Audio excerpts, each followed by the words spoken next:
Assalamualaikum warahmatullahi wabarakatuh.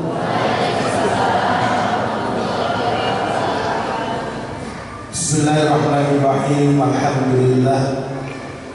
Alhamdulillahirabbil alamin wa bihi nasta'inu ala umuri dunya waddin. Wassalatu wassalamu ala asrofil anbiya'i wal mursalin sayyidina wa habibina wa syafi'ina wa qurrati a'yunina Muhammadin sallallahu alaihi wasallam as-sadiqil wa'adil amin wa ala alihi wa sahbihi ajma'in. Rabbi shrah li sadri wa yassir li amri wahlul 'uqdatam min lisani yafqahu qawli. Amin ya rabbal alamin.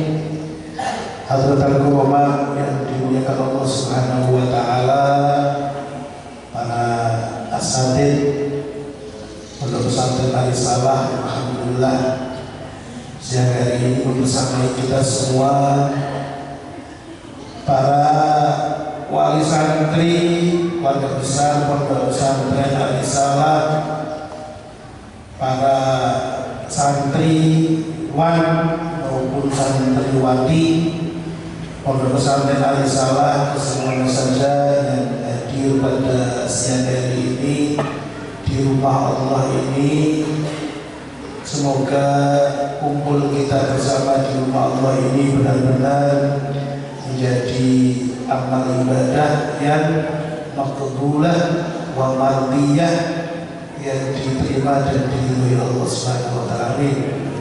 Amin. Amin.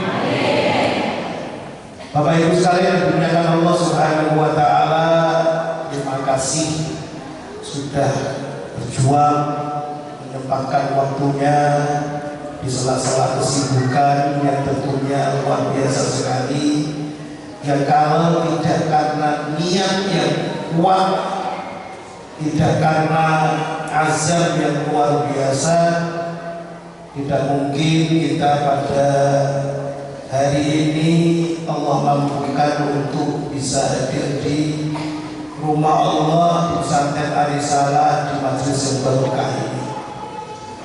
Kita patut syukur kepada Allah Subhanahu wa taala. Kenapa? Karena semua ini tidak akan mungkin terjadi kalau tidak ada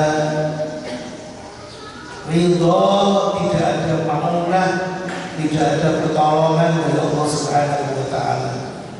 Oleh karena itu, sebagai bentuk syukur kita kepada Allah Subhanahu wa taala, bismillah kita ngaji, kita niatkan muslah sambung dengan Allah Subhanahu wa taala, dan semoga dengan ngaji kita ini Allah Subhanahu wa taala minimal akan menjadikan kita ini semakin semangat ibadah kepada Allah Subhanahu wa taala. Amin. Dan semoga ngaji kita ini juga dilihat oleh Allah Subhanahu wa taala, menjadikan penyebab anak-anak kita yang kita titipkan di Al-Risalah ini, mereka yang lama semakin betah di pondok ini, semakin dimudahkan belajarnya oleh Allah, difutuh oleh Allah Subhanahu wa taala. Amin. Dan yang baru juga semakin semangat belajar, dan Allah jadikan hati mereka semakin mantap lagi untuk terus menatangi jalan thalabul ilmi di Pondok Al-Risalah ini. Amin Allahumma. Amin Allahumma. Kak, ini khusus untuk wali-wali santri yang baru sebulan tidak bertemu. Mungkin ini untuk pertama kali. Kangen atau tidak, Pak? Kayaknya enggak. Kangen atau kangen sekali, Pak? Kangen sekali.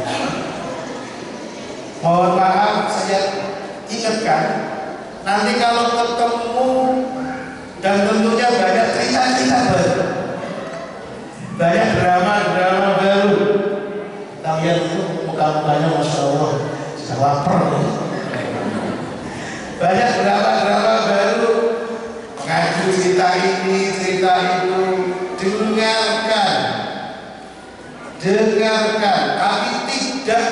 kemudian semuanya harus kemudian menjadikan kita kemudian melemahkan semangat mereka.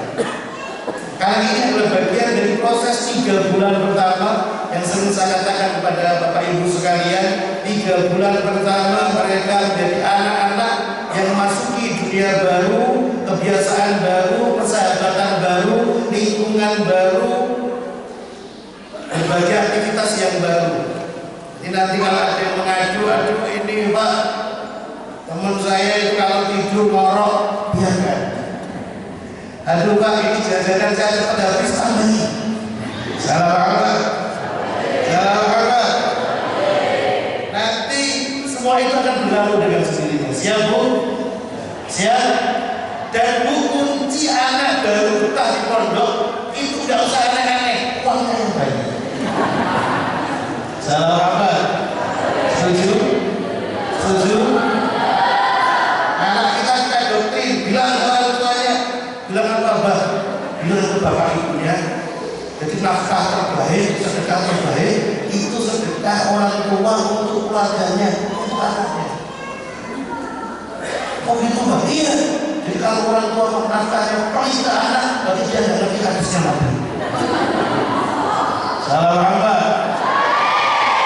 Yang setuju katakan, yang nggak ada ditambahin imannya. Salam apa? Bapak Ibu sekalian dimuliakan Allah Subhanahu wa taala, bismillah kita akan ngaji walaupun tidak lama. Saya sering ingat guru saya Syekh Muhammad Said Al-Hudi rahimahullah. Beliau selalu senantiasa menyampaikan di beberapa kesempatan bahwa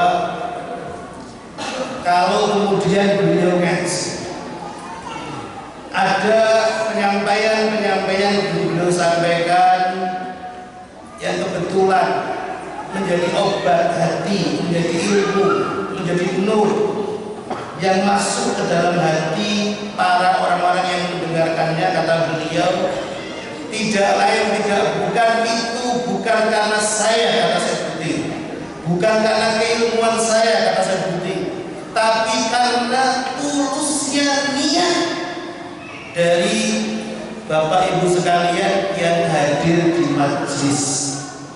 Sama, jika apa yang kemudian nanti kita sampaikan walaupun tidak lama, kalau ada beberapa hal yang kemudian menjadi pengobat hati kita, menjadi tambahnya iman kita ke Allah, menjadi tambah semangatnya kita ibadah kepada Allah Subhanahu wa taala, menjadikan taubatnya kita ke Allah, menjadikan kita semakin syukur ke Allah Subhanahu wa taala, itu bukan karena Muhammad Rafiqul A'la, tapi karena niat Bapak Ibu yang tulus bismillah datang ke salah untuk ngaji. Oleh karena itu keberkahan ini akan diambil sesuai dengan sekuat apa niat kita datang ke majelis ini. Semakin niat kita kuat dan tulus kepada Allah, pasti akan semakin banyak keberkahan yang kita rasakan. Majelis sholawat dan kajian tadi kita baca luar biasa sekali. Kalau kita benar-benar membuka hati kita sambung dengan Rasulullah, pasti kita akan merasakan bagaimana dahsyatnya zikir-zikir sholawat yang tadi kita baca. Ini Bapak Ibu sekalian dimuliakan Allah Subhanahu wa taala, ini sudah jam 11 kurang seperempat. Khairul kalam ma qalla wa dalla. Pembicaraan terbaik itu yang sedikit tapi memberikan tunjuk. Jadi ngaji 30 menit cukup? Cukup? Cukup. 10 menit cukup? Pelit. Saya akan mengangkat 3 cerita. Mau diceritain? Ada salah seorang santri putri yang solehah, hafid 30 juz. Ambil contoh namanya Salma.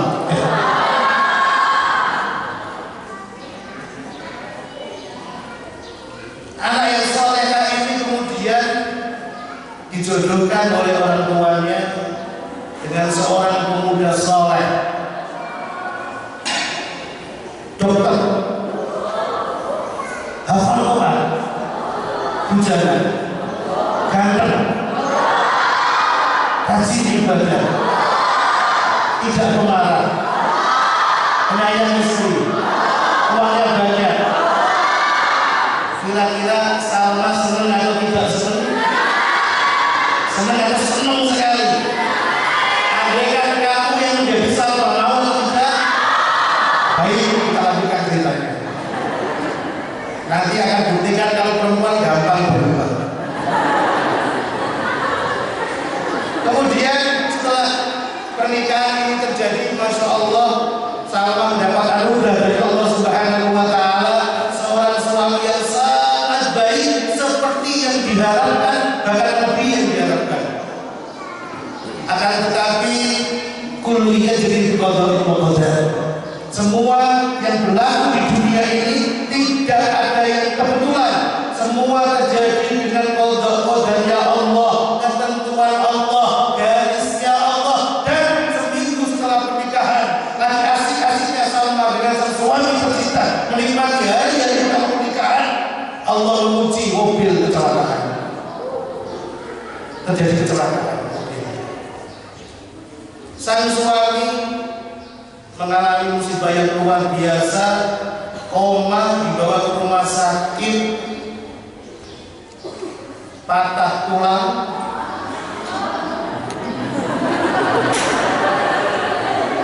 empat bulan dirawat di rumah sakit, terbaring, tidak bisa berjalan, menghabiskan uang, berhenti dari pekerjaannya. Salah Muhammad. Ini lanjut tidak Salma. Akhirnya setelah 4 bulan dirawat di rumah sakit, mengalami kelumpuhan dan harus duduk di atas kursi, tidak bisa kembali ke tempat kerjanya. Suami Salma tinggal di rumah. Kemudian Salma datang kepada Kiai, mengadu Kiai, menceritakan tentang kehidupannya. Dia mengatakan, Abah, dia mengatakan, Kiai, apa salah dan dosaku? Ini berlaku, apa salah dan doaku? Kenapa Allah Subhanahu wa Ta'ala harus menguji aku? Kenapa Allah Subhanahu wa Ta'ala harus menjadikan musibah itu pada suamiku, orang yang saleh, hafal Quran, suami yang baik, yang rajin ibadah? Kenapa ujian itu tidak diberikan pada mereka yang di sana, yang jauh darimu, yang senantiasa maksiat kepadamu, yang tidak pernah sholat walaupun 2 rakaat kepadamu, yang senantiasa melanggar dan mengabaikan larangan-laranganmu? Kenapa harus kami yang diuji oleh Allah Subhanahu wa Ta'ala dengan ujian ini? Pertanyaannya kemudian, apakah benar ujian Allah itu tidak pantas untuk diberikan orang-orang yang saleh?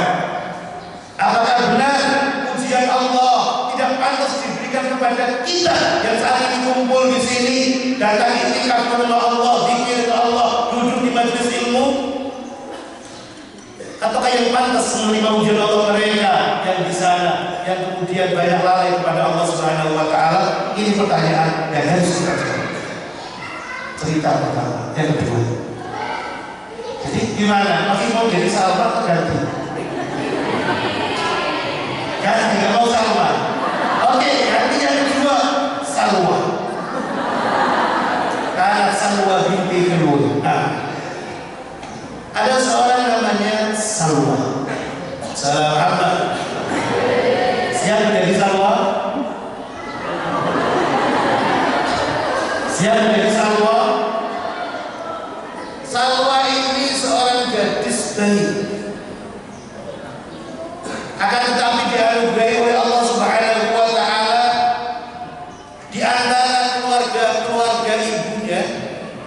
Ibunya mempunyai beberapa saudara dan semuanya Masya Allah, keluarga ibunya ini dianugerahi Allah melimpah harta. uangnya banyak, hidupnya kelihatan bahagia, rumah mewah, mobil 3, pekerjaan mapan, pakaian indah, kemana-mana nampaknya senantiasa berbahagia. Sedangkan Salwa, kebetulan ibunya ditakdirkan oleh Allah, walaupun mereka 4 bersaudara, 5 bersaudara, ibunya tidak seperti saudara-saudaranya. Dia dilahirkan dihidup kehidupan yang ekonominya, mohon maaf, serba kekurangan. Bahkan Salwa secara fisik tidak secantik sepupu-sepupunya. Yang sepupu-sepupunya ini cantik-cantik, yang perempuan hidungnya mancung, tinggi sampai meter tak sampai. Salwa dianugerahi Allah sebaliknya, hidungnya mancung ke dalam, mulutnya selalu mateng, bahkan ada kematangan. Kemudian kalau hadir di satu masjid seperti ini, mendengar ketika salah seorang kiai menyampaikan bahwasanya kaya itu ujian, miskin itu ujian. Wa nabluukum bil khairi wasyarri fitnah.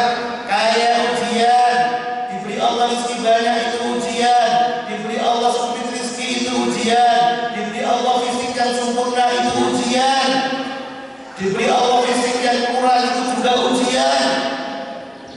Jadi kaya miskin ujian, fisik sempurna tidak sempurna, cantik jelek ujian. Kemudian saya berpikir, kalau begitu mendingan diuji kaya. Enak kan diuji Allah dengan uang yang banyak, enak kan diuji Allah dalam kondisi fisik yang sempurna, cantik jelita sampai dipuja di mana-mana. Pertanyaannya kemudian, apakah yang dipikirkan Salwa ini benar, bahwa diuji dengan banyaknya kelapangan rezeki, diuji dengan berbagai kemudahan jauh lebih enak daripada diuji dengan kesempitan rezeki dan berbagai penderitaan-penderitaan itu? Salah amal, salah amal. Ini terjadi tidak? Terjadi tidak? Harus dijawab tidak? Dijawab. Kami akan buktikan mana yang lebih benar dari pendapat ini. Yang ketiga, cerita. Salam amal. Ini cerita terus kapan cerita jawabannya? Jawabannya ujian. Yang ketiga, seorang santri sedang berdiskusi. Pasti kelas Bauya, ya Rafi dan kawan-kawan lagi diskusi, mendialogkan tentang negara-negara Islam. Dia melihat bagaimana ada negara-negara Islam yang diuji oleh Allah Subhanahu wa Ta'ala dengan berbagai penderitaan yang tidak pernah berhenti, seakan-akan tidak pernah berhenti. Perang, dibunuh, diintimidasi, kekacauan di mana-mana. Di belahan bumi yang lain melihat negara Islam yang Masya Allah, uang melimpah, harta melimpah, nampaknya hidupnya sangat bahagia. Kemudian santri ini membuat satu kesimpulan, oh jangan-jangan yang diuji oleh Allah Subhanahu wa Ta'ala adalah mereka, orang-orang yang salah di dalam mempraktekkan agamanya Allah, salah mempraktekkan syariatnya Allah. Oh jangan-jangan mereka yang banyak diuji oleh Allah, yang negaranya penuh dengan penderitaan adalah mereka, orang-orang yang muslim di sana hanya melanggar syariat Allah, mengabaikan perintah Allah, dan mereka yang kemudian diberi Allah anugerah negara dengan rezeki yang melimpah ruah. Itu adalah tanda bahwasanya mereka adalah orang-orang yang berpegang pada agama Islam yang benar, taat ke Allah. Bahkan mungkin sangat sedikit sekali mereka melanggar Allah, menentang Allah. Pertanyaannya kemudian, apakah benar bahagianya sebuah negara, limpah rizkinya sebuah negara, atau sebuah keluarga, atau sebuah masyarakat itu karena faktor ketaatan mereka, sedangkan yang banyak diuji oleh Allah adalah gara-gara kemaksiatan mereka? Ini adalah satu pertanyaan yang kadang menghinggapi pikiran-pikiran kita dan memerlukan jawaban. Salam Muhammad. Salam Muhammad. Baik. Bapak Ibu sekalian dimuliakan Allah Subhanahu wa taala. 3 contoh tadi kalau kita kembali ke bahasa Al-Quran, ke bahasa hadis Nabi Muhammad SAW, ke bahasa syariat, itu adalah apa yang dinamakan dengan al-ibtila. Apa yang dinamakan dengan ibtila, dinamakan dengan bala. Dan ketika kita kembali kepada lughah, bahasa, dan kepada istilah para ulama, al-ibtila lughatan wasilahan huwa al-imtihan wal ikhtibar. Ujian bala itu artinya adalah ujian dan pelatihan untuk kita. Sekali lagi, ujian bala apapun yang menimpa kita dalam kehidupan kita itu adalah merupakan ujian dari Allah Subhanahu wa taala dan merupakan pelatihan dari Allah untuk kita semua. Quran ketika bicara tentang ibtila disebutkan dalam 36 ayat Al-Quran. Itu artinya Quran memberikan perhatian yang sangat serius tentang apa yang dinamakan ujian ini. Akan tetapi yang menarik, 36 ayat Al-Quran yang bicara tentang ibtila ini terkelompokkan menjadi 3 perkara penting. 36 ayat terkelompokkan menjadi 3 perkara penting. Yang pertama, Quran menganggap ibtila, menganggap ujian ini adalah bagian dari sunnatullah. Sunnatullah, hukum Allah, kebiasaan Allah, ajra di kulli khalqi, yang Allah berlakukan untuk semua makhluk Allah. Artinya bagaimana setiap orang yang namanya makhluk Allah, siapapun dia, min dzakarin aw unsa, baik dia laki-laki maupun perempuan, sabiyan aw kabiran aw syai'in, orang kecil, dewasa maupun sudah tua, siapapun dia yang namanya manusia, salihin atau talihin, baik yang saleh maupun yang taleh, di mansibin, yang punya posisi terhormat ataupun yang tidak mempunyai posisi terhormat, di nasabin ulwin, yang mempunyai nasab keturunan yang mulia, ataupun yang tidak anaknya siapa-siapa, selama mereka manusia. Quran mengatakan, inna khalaqnal insana min nutfatin amsyajin nabtalihi. Aku ciptakan manusia dari sperma percampuran laki-laki dan perempuan yang akan aku uji siapapun dari mereka. Walanabluwannakum bisyai'in minal khawfi wal ju'i wa naqsin minal amwali wal anfusi was samarat wa basyyiris sabirin. Benar-benar aku, kata Allah, akan menguji pada kita semua makhluk-makhluk Allah dengan berbagai ujian-ujian yang Allah siapkan untuk kita. Artinya ketika kita bicara ini, kita akan menengok kehidupan kita. Ketika kita diuji oleh Allah Subhanahu wa taala, jangan pernah berpikir hanya kita yang diuji oleh Allah. Ketika keluarga kita diuji oleh Allah Subhanahu wa taala, jangan pernah berpikir rumah sebelah kita tidak ada ujian di sana. Ada seorang santri sewaktu pada dia mengajukan tentang kehidupannya ujian yang begitu berat. Kemudian diutus oleh kiainya, coba kamu datangi orang sekampung ini, kamu ketuk rumahnya, tanyakan apa kesusahan yang mereka hadapi. Mereka ada ujian tidak di dalam hidup. Diketuk pintu rumah pertama, assalamualaikum, waalaikumsalam. Dia merasa ujiannya paling berat di dunia. Tapi begitu namu ke rumah pertama yang dikunjungi, ngadu, ya Allah, kami ini, masya Allah, kami ini anaknya lima istimewa ini akhwat semua, wanita semua, sudah dewasa semua, sudah perawan semua, sudah saatnya nikah semua. Satu-satu acara itu. Satu-satu. Sudahnya gimana sih? Iji-iji aja. Nah gitu loh kan, dibisikin saja semua. Iji-iji aja, belum ada yang lama. Pusing. Tiap bulan kondangan, kapan undang? Salam abad. Ada yang seperti ini Bu? Ada yang seperti ini? Ada yang saat ini gelisah? Kok anaknya yang belum nikah ada? Ada? Salam Muhammad. Kau bilang ada susah, ada tidak? Halo? Kita stoknya banyak kadang-kadang. Aduh, pusing. Ngetuk rumah pintu kedua, ujiannya lebih berat lagi. Kenapa? Karena Masya Allah ini anaknya yang ini sakit, itu sakit, ini harus butuh pengobatan ini tiap bulan ini dan itu. Ketuk rumah ketiga, problemnya beda lagi. Gagal panen, sudah gagal panen, hutang belum tertutupi.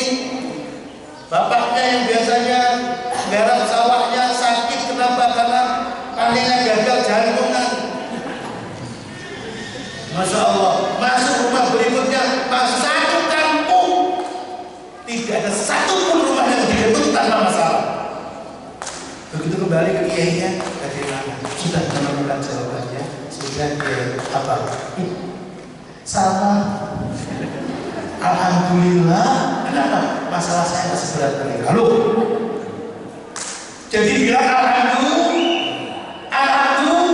karena banyak di antara kita itu merasa kalau jatuh dalam ujian baru diuji sedikit saja sudah merasa paling sengsara. Ini sunatullah. Pasti siapapun kita selama masih hidup pasti diuji oleh Allah Subhanahu wa Ta'ala. Bukan sekedar manusia Allah, manusia pun al-imtihan ini adalah sunnatul uqala. Nguji itu menjadi kebiasaan orang-orang yang berakal. Anak kita ingin naik kelas pasti oleh para asatidz diuji dulu. Kenapa? Untuk menguji bagaimana kemampuan mereka. Apakah mampu untuk dinaikkan kelasnya atau tidak? Sunnatul uqala diuji. Untuk mengetahui istri kita setia atau tidak diuji. Sunnatul uqala. Salam hamba. Diuji tidak kira-kira? Ini buaya diuji tidak? Buaya kasih. Salah hamba. Ini sunnatul uqala. Ini pertama. Yang kedua, al-ibtila'u fil Qur'an, ujian Allah yang Allah berikan di dalam Al-Qur'an itu lihikmatin, untuk bagaimana Allah Subhanahu wa Ta'ala mengajarkan kepada kita bahwa di balik ujian itu ada hikmah-hikmah besar yang sedang Allah siapkan untuk kita. Cuma kadang kita mengerti, kadang kita sadar, kadang kita tidak tahu tentang apa yang sedang Allah siapkan untuk kita. Walanabluwannakum hatta na'lamal mujahidina was-sabirin. Hatta na'lamal mujahidina minkum was-sabirin. Ada minkumnya. Kita uji, benar-benar menguji siapa di antara kalian yang benar-benar jihadnya serius, perjuangannya serius, ke Allahnya serius. Kita uji bagaimana anak-anak kita dididik pesantren ini, siapa yang benar-benar serius, yang sabar menghadapi semua ujian-ujian ketika di pondok, jauh dari keluarga, rindu dari keluarga, beban hafalan dari para asatidnya, beban hafalan Qur'annya.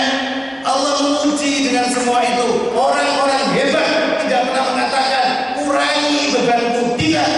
Tapi orang-orang hebat senantiasa mengatakan kuatkan punggungku ya Allah. Setuju? Nah, kalau alfiahnya dikurangi tidak? Dikurangi atau ditambahin? Dikuat? Orang-orang hebat senantiasa minta untuk dikuatkan umurnya, bukan minta untuk dikurangi. Allah menyiapkan hikmah-hikmah besar dari setiap skenario kehidupan kita. Gak ada sesuatu yang kebetulan di dalam dunia ini. Nabi Yusuf alaihissalam diberi Allah anugerah, gantengnya mengungguli saudara-saudaranya. Salam hamba, salam hamba. Sudah ganteng, soleh. Sudah gitu anaknya Nabi, kakeknya Nabi, buyutnya Nabi. Al-Karimi betul Karimi betul Karim. Kurang apa? Mulianya orang seperti ini. Ganteng, soleh, anaknya Nabi. Tapi ternyata di balik semua itu Allah menyiapkan ujian besar untuk Nabi Yusuf alaihissalam, karena kegantengannya kemudian dihasuti oleh saudara-saudaranya, yang kemudian menyebabkan dibawa, dilempar, dimasukkan ke dalam gelapnya sumur 3 hari 3 malam. Salam hamba, salam hamba. Coba kalau diangan-angan, tapi jadi orang ganteng itu enak nggak? Jadi orang ganteng enak nggak? Atau orangnya orang soleh enak nggak?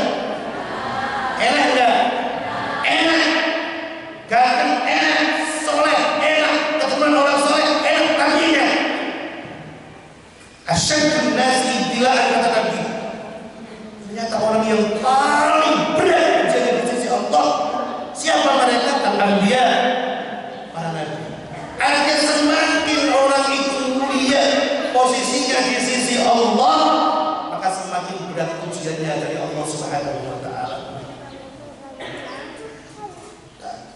Masya Allah.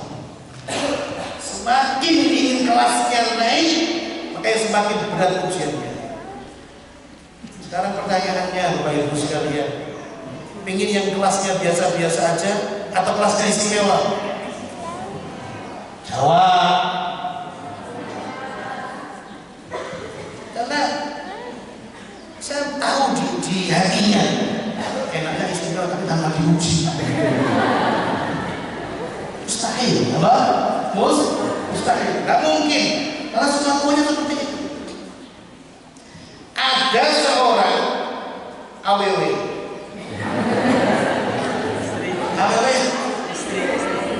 istri. Salah berarti. Yang belum nikah apa namanya? Jadi sudah Indonesia sudahnya perawan. Tak sama itu di Jawa juga perawan. Ada seorang gadis, nah, biar Indonesia perawan. Anaknya orang paling terkaya di dunia. Di tahun 80-an. Namanya Kristiana. Namanya siapa? Kristiana. Bukan Kristiana.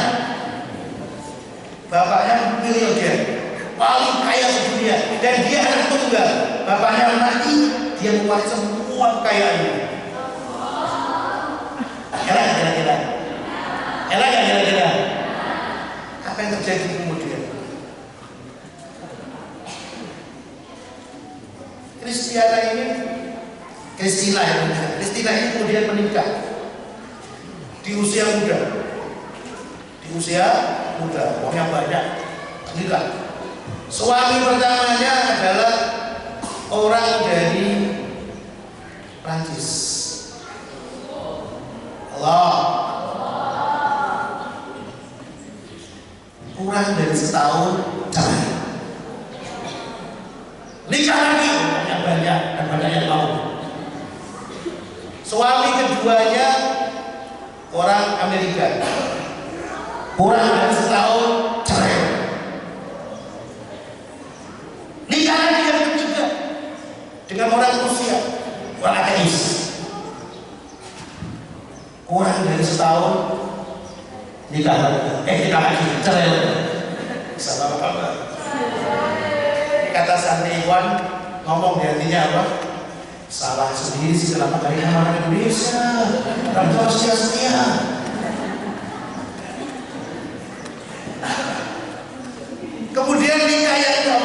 kita hanya ini Kristina ini. Apa diwawancara? Apakah Anda ini Kristina yang merupakan putri dari Bapak Sifulan yang miliarder yang merupakan orang terkaya di dunia? Benar, saya adalah wanita terkaya di dunia. Pertanyaannya kemudian, kenapa Anda nikah cerai? Karena saya adalah orang yang masih mencari kebahagiaan. Maksudnya, benar, saya orang gadis paling kaya, wanita terkaya di dunia. Akan tetapi orang-orang gak ngerti saya adalah orang yang paling sengsara di dunia. Dan di pertengahan tahun itu, Kristina ditemukan meninggal bunuh diri di rumahnya di Argentina.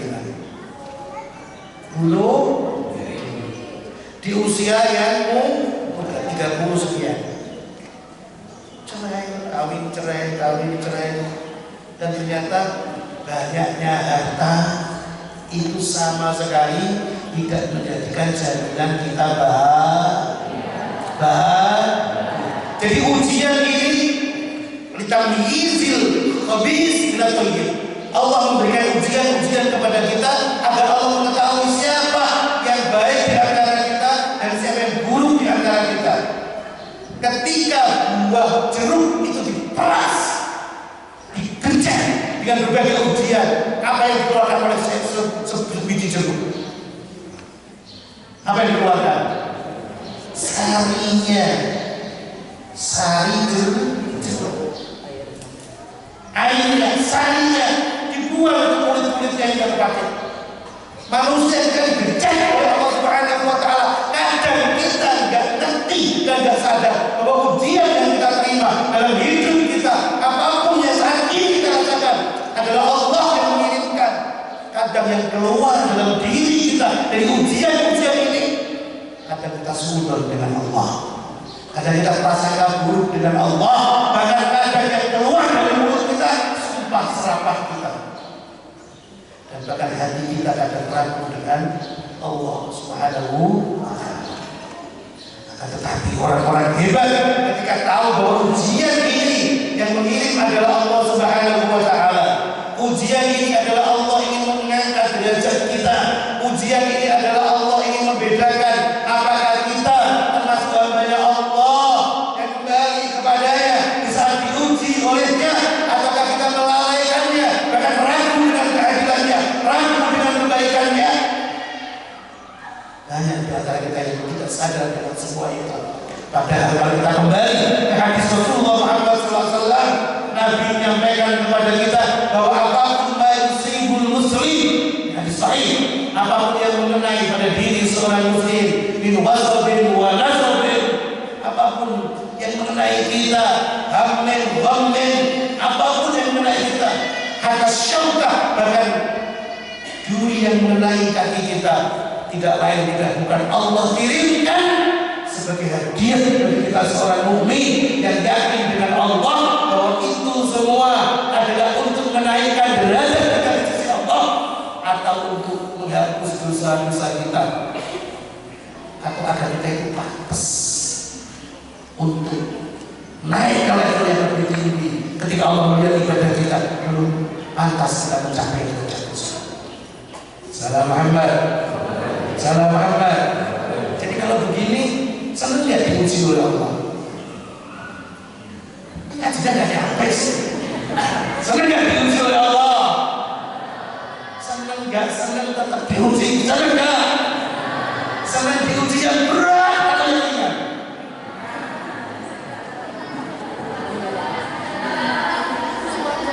Senang yang berat atau yang ringan. Yang sedang saja. Sekarang saya ngerti kenapa kalian jadi nabi ya. Masya Allah. La haula wa la quwwata illa billahil aliyyil azim. Terus Quran setengah jam belum? Oh belum saja, belum setengah jam. Masih masih baru 30 menit. Yang ketiga, Quran ketika bicara tentang al-ibtila, Quran itu menjelaskan kepada kita tentang naul ibtila, model ujian. Dan ternyata model ujian dalam Quran itu cuma dua. Yang pertama, terbagi menjadi dua. Pertama, kita diuji oleh Allah Subhanahu wa Ta'ala bil khair wasyarr, diuji baik dan diuji tidak baik, diuji sehat dan diuji sakit, diuji kaya, diuji miskin, diuji pinter, diuji kebalikan pinter apa? Mau bilang goblok ya gak enak, kurang pinter. Itu ujian. Diuji ganteng, diuji kurang ganteng, diuji cantik, diuji kurang cantik, diuji tinggi, diuji suami setia, diuji suami.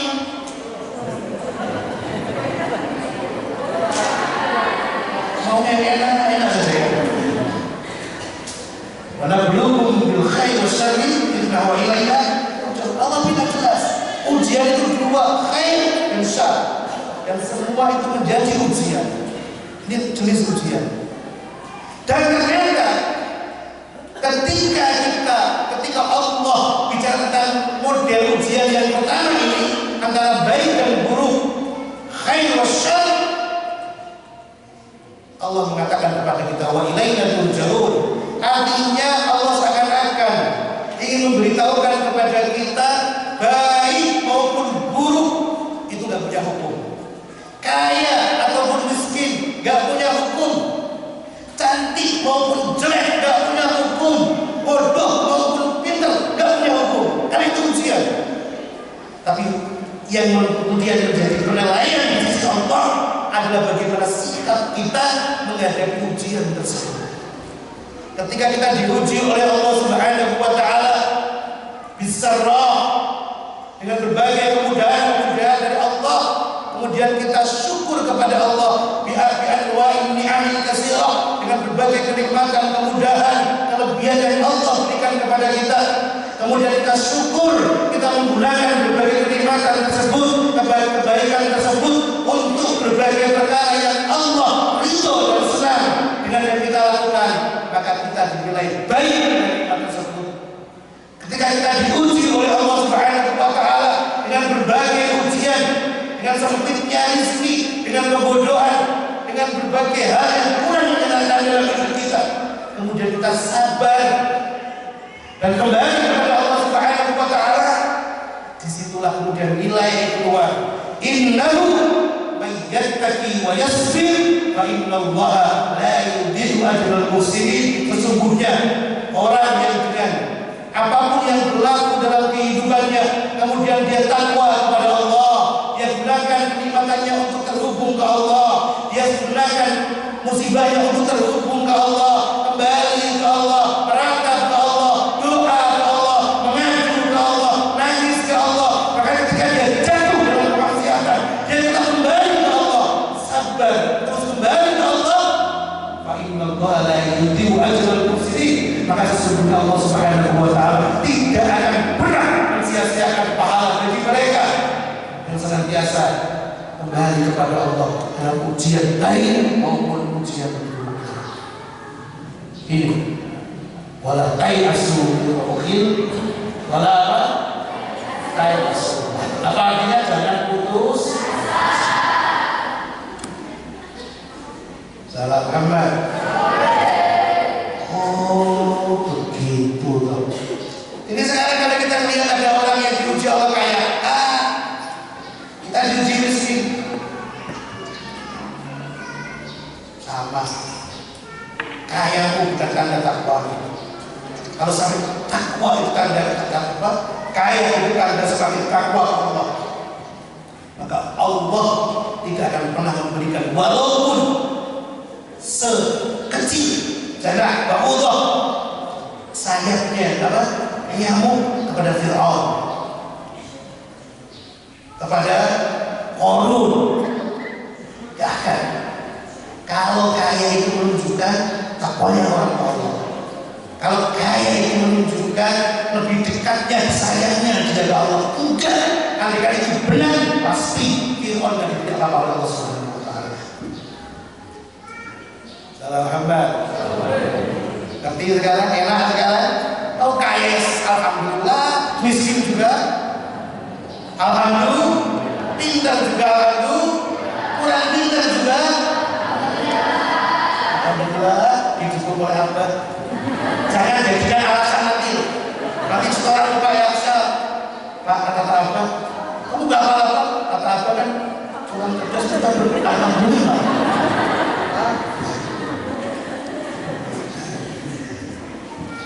Model ujian yang kedua yang dibicarakan oleh Al-Quran berupa al-amru wan nahyi, berupa perintah maupun larangan Allah.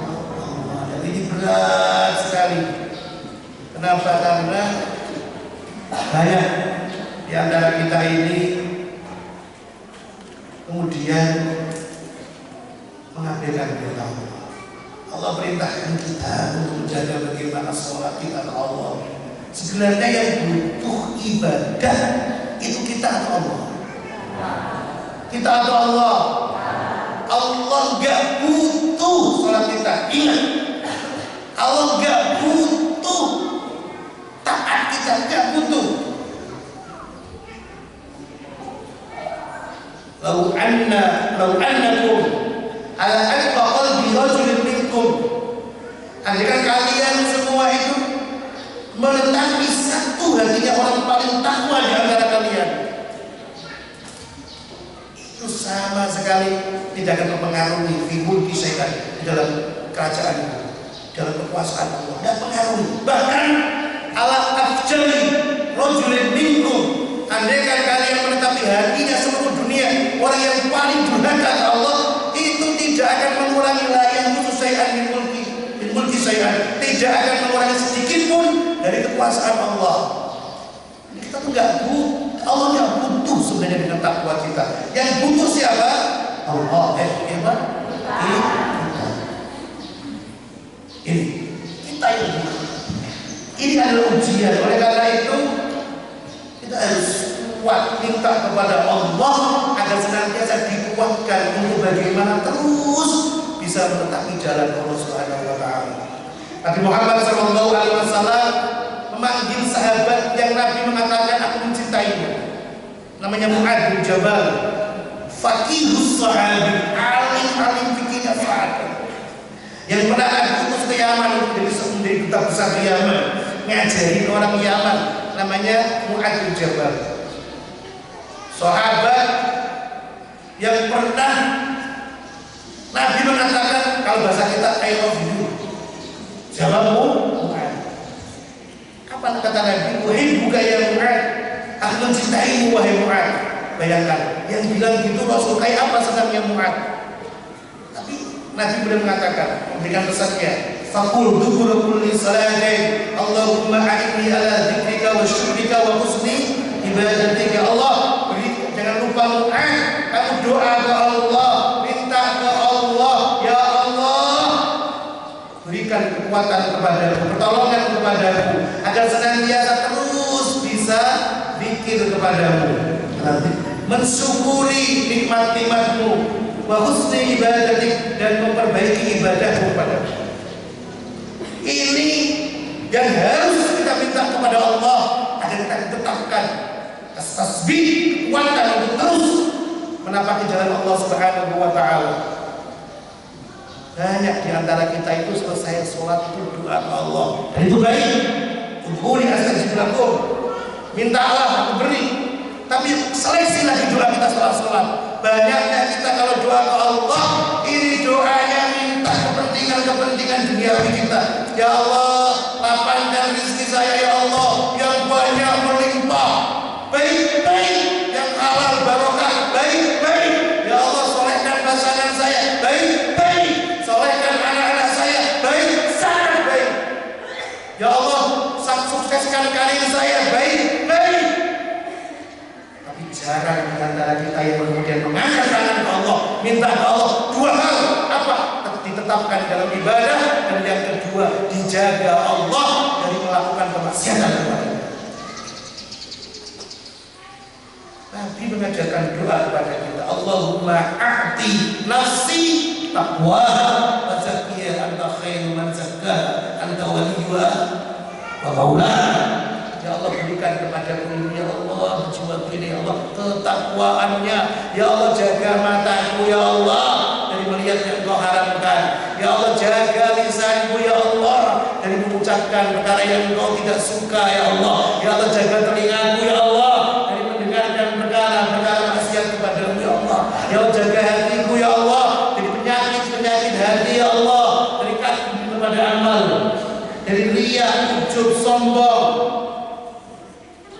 iri, dengki, dendam. Itu kadang kita lupa meminta itu kepada Allah Subhanahu wa ta'ala. Padahal itu adalah merupakan ujian sepanjang hidup kita, yang selama kita masih hidup akan terus diuji oleh Allah Subhanahu wa ta'ala, dan hanya Allah yang mampu menjadikan kita untuk bisa selamat dari kemaksiatan tersebut, atau terus bisa menetapi ketakwaan kepada Allah Subhanahu wa ta'ala. Salam Muhammad. Salam Muhammad. Jadi bagaimana dengan Salma tadi? Apakah yang dikatakan Salma itu benar atau salah? Apakah ujian itu hanya tidak pantas untuk orang yang soleh? Benar atau salah? Benar atau salah? Salah. Semua diuji Allah sesuai dengan ciptaannya di sisi Allah. Yang kedua, siapa tadi? Salwa. Apakah benar bahwa diuji dengan kekayaan, diuji dengan kemudahan, dengan berbagai fasilitas kenikmatan, itu lebih enak daripada diuji dengan sebaliknya? Benar atau salah? Salah. Bahkan Sayyidina Umar bin Khattab radhiyallahu taala anhu, beliau mengatakan, bulina, kami diuji bidarra, dengan berbagai kesusahan, fasobarna, kami sabar, dikencang dalam dakwah, diintimidasi, diusir, dibunuh, disakiti, kami sabar. Fabulina bisarra, kemudian kami diuji oleh Allah Subhanahu wa ta'ala dengan berbagai kemudahan, rezeki yang melimpah, kelapangan. Kita banyak yang kemudian terpeleset jauh dari Allah Subhanahu wa ta'ala. Jadi enak mana diuji kaya atau miskin?